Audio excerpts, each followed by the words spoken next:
So it's assignment 7 and 8. And the first task is implementing PCA in EDA. This code loads the iris dataset using pandas and then splits the dataset into features and the target. Then the features are then standardized using standard scaler from scikit-learn to remove the mean and scale the features to unit variances.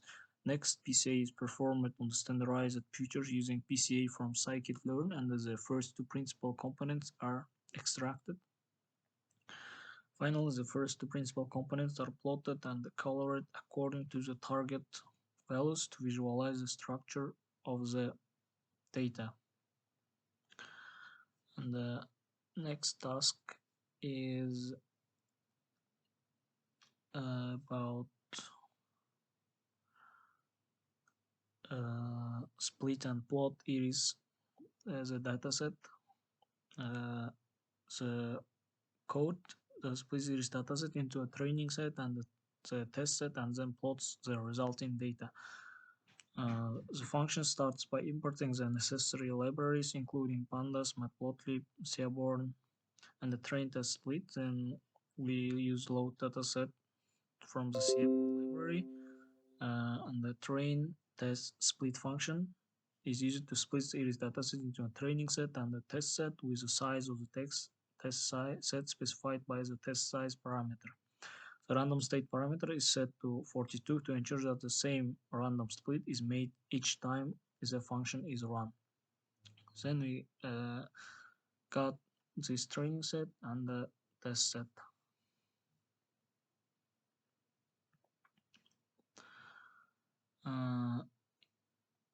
The next task is about hierarchical.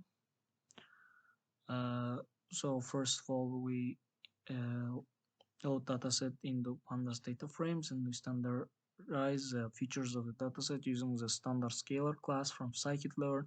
Next, we use agglomerative clustering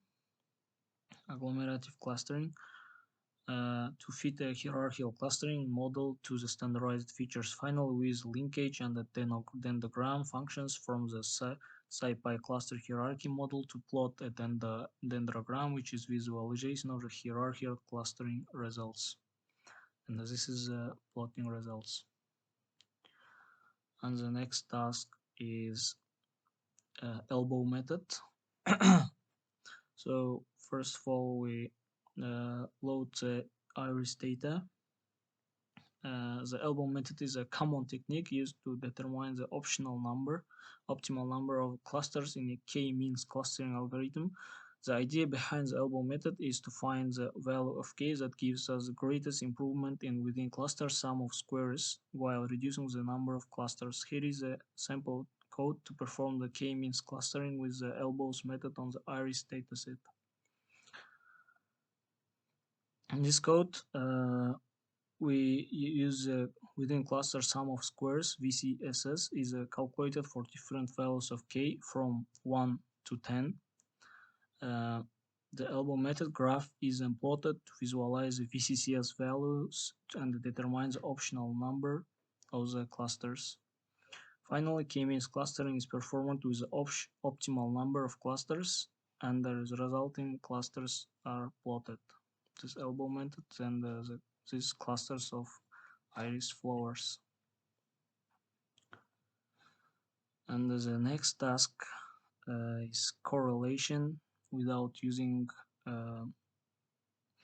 NCPS and Zara. We import the necessary libraries and load the iris dataset.